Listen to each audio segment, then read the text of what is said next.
Okay, so today we are in day 23 and it has gone way past the stage of feeling like Groundhog Day. We are now settling into this new normal and I think people are getting a little bit agitated.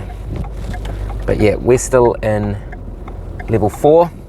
The rest of New Zealand has been downgraded or majorly upgraded, if you'd like to say it, and they're now in level 2. So once again, this is very much just an Auckland story, and I think people are really hopeful every day that, you know, if the numbers come down today and everyone's got their work sweepstake of the number, but I think we've been told many times this beast has a long tail. What that means is that you may get cases dribbling out for some time yet. And we're starting to know some of the households which have a few members affected and then they're all put in quarantine. So that's going to take time for that to spread out. But we didn't actually hear yesterday how many were unconnected. So that's probably the critical piece, how many are unconnected. But we do know there's a fair chunk of mystery cases still out there. And we do know some people are recovering now. Quite a good number of people are recovering. So these are all good things. Wastewater seems to have dropped off the radar, which is disappointing. I love talking about the wastewater. But yeah, so things are moving on, but moving into a slow new phase. Now we're meant to find out on Tuesday or Monday is the decision if we're going to be free. But we are really hoping for 3, but level 3 ain't that different. But the major thing is KFC is allowed. So level 4 equals level 3 plus KFC. Seems like it'll still hold true. For the rest of New Zealand, they've been told there's no such thing as level 2 now. It's another rebrand. It's called Delta 2.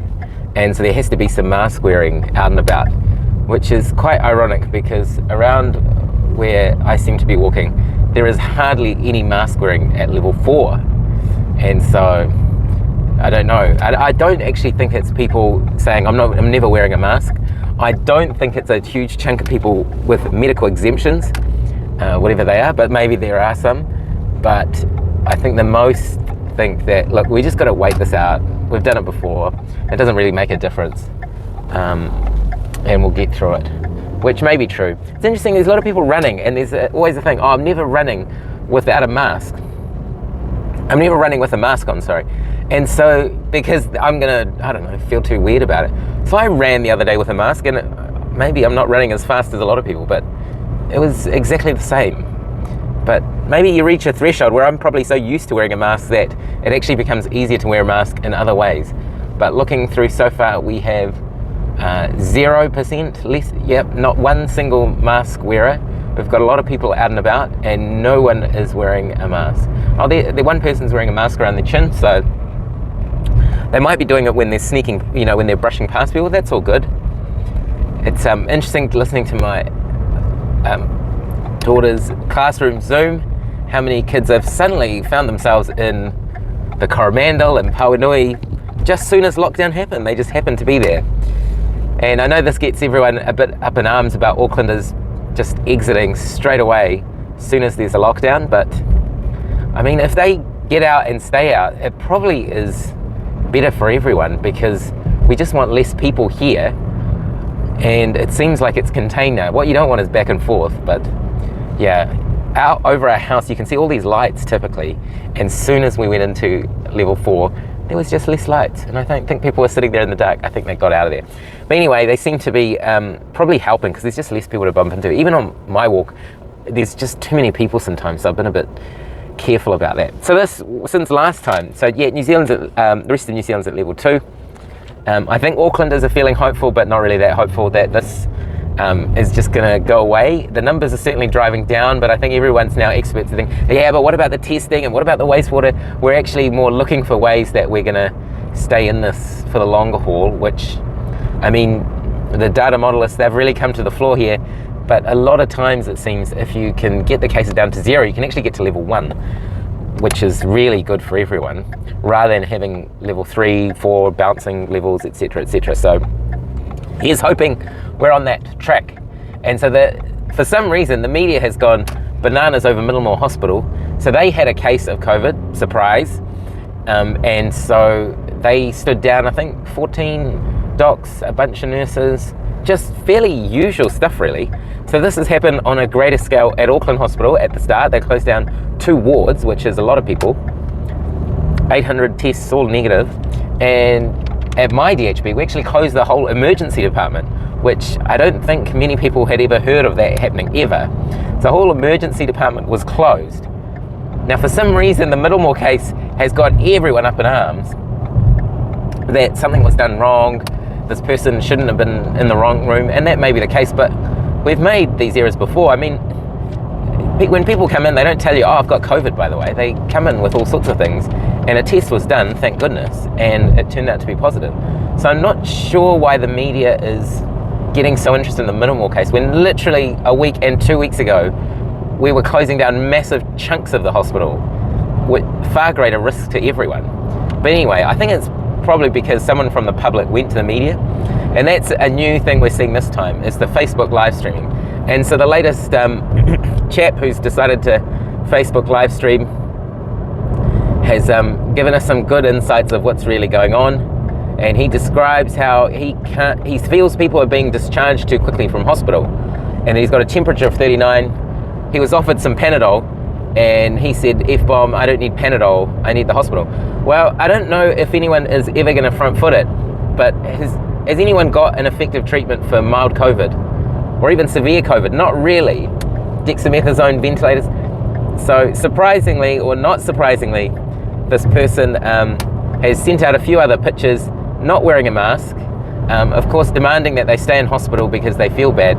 Well, they do have COVID, so I'm not sure what treatment they're really after here, but it was a great interview with the news reporter really making a big deal of their mask being on and then taking it off. I think probably trying to convey the fact that you could wear a mask, buddy, and that would be really good. And out of all the Facebook live streamers, there's a lot of talk about their rights being denied and people giving up hope, kind of suggesting people are dying in MIQ, which is not the case. Maybe there could be a massive fear though. But yeah, a lot of them are being assessed and then being discharged, which is, I guess, the system working. But yeah, a lot of people seem to be conflating this with a cultural bias, which could be evident, but we really need to be thinking hard about this before we put a lot more people at risk. So I don't know these effective treatments people are after or what they think they're being denied.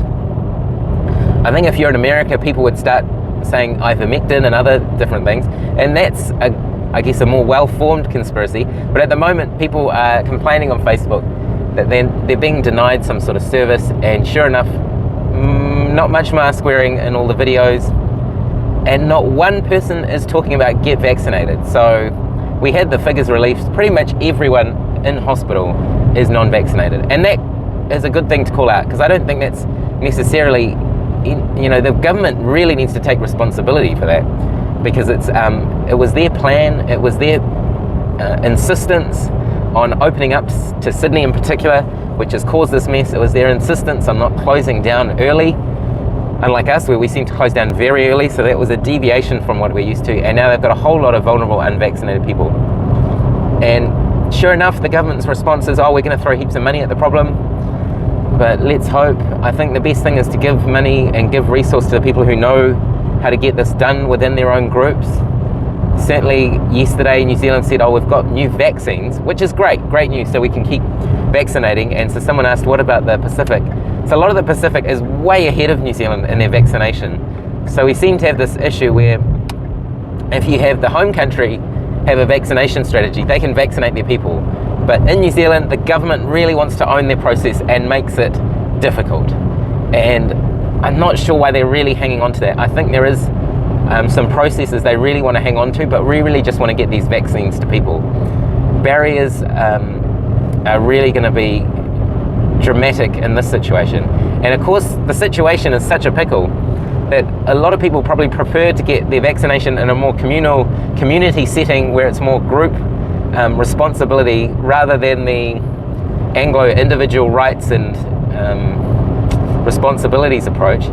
And of course, that's not possible in COVID because we're in lockdown. So you can't have a big group setting a vaccination. You can't have a big group Marae vaccination, especially not in Auckland. So the government has really put us in a bit of a terrible spot. but we've seen overseas that very sick people have been posting that please get vaccinated, please get vaccinated. We haven't got there yet in our current situation, but I think that could really help push things along to a massive degree.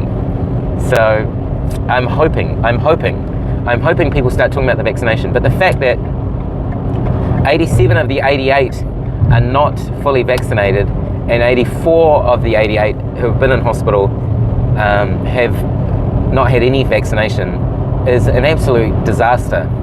And so for these families who are now in jet park or in hospital waiting to infect their family members, it's completely really avoidable. And so ironically, because a lot of medical people have been telling me, well, the last time this happened was in the Spanish flu, Spain has come to New Zealand's rescue, and they are the ones supplying the vaccine. And there seems to be a little side story that Jacinda gets on very well with the Spain PM or something. I don't know who it is, but for whatever reason, I think they're flying these doses over like in 24 hours. So what we have learned is when we first started, there was a lot of caution about the freezers and keep it here. But now it's open season. That's the way it should be, which is what most other countries have done. You can get it from the GP, you can walk in. And so the open season approach, I think, is what we're moving to. Of course, this week, David Seymour got himself into some hot water. Well, I'm not sure how hot water it was. It was probably lukewarm water, because he tweeted the code for Waipirira, which is a place I work at sometimes. He tweeted the code for vaccination there. But as right on cue, a whole lot of, I'd say, left-leaning social justice warriors went bananas that you can't do this, etc. And there may be grounds for that. But within my DHB, our CEO actually had said, look, this is a Maori provider, but they're going to vaccinate anyone. So just get your vaccine. So that was from our own CEO. And interestingly, I follow the Waipirira Trust News. They haven't said anything about this. I think they're really underwhelmed with the numbers they're getting in. So, of course, it turned feral on Twitter pretty quickly. I think within hours, someone had shared David Seymour's cell phone number, presumably so people could ring up and just abuse him. But it seems like we need a villain, and if he's the worst villain in New Zealand, I think we're doing pretty okay, because I do think that what he may have done was not necessarily the best thing, and definitely not agreeable to all. We can't have everyone agree with us on everything, and there has to be a way that people can just voice different opinions, democracy, all that sort of stuff. But anyway, so he wrote a opinion piece to the Herald explaining why he did it, why he thinks that there should be open season on vaccines. We should just not make it different for different rules. We know from the medical front that doesn't often work, that if you just have the same system apply to all, different groups won't fare as well. And I think particularly with this COVID, with any kind of viral illness, we're all connected. So if you neglect one group, that group is going to probably be at the detriment of everyone, because we all have the potential to have COVID, and so we can't wall ourselves off completely, especially not in Auckland at all, and in New Zealand for that matter. So he put that up on Twitter, it went feral, then he went to the Herald, so mainstream media, and wrote quite a long, I thought, interesting piece on why he did it. I don't agree with it, but why he did it, I don't think it's made any difference to anybody getting vaccinated or not vaccinated, which is probably the main point people should be worried about. And he did, I think it was him he argued that this is actually promoting it. And I definitely see grounds for that. If you give something for people to fight against, they'll often demand it more. So if you deny people vaccines or say, oh, we're doing something a bit unjust, then people really want the vaccine. And I don't think even our best modelers could figure out if that was true. But maybe there is something to that. But I'm really worried about the vaccines, not the sort of discussion points. So he wrote in a big piece in the Herald, and this thing is ripe for Twitter backlash.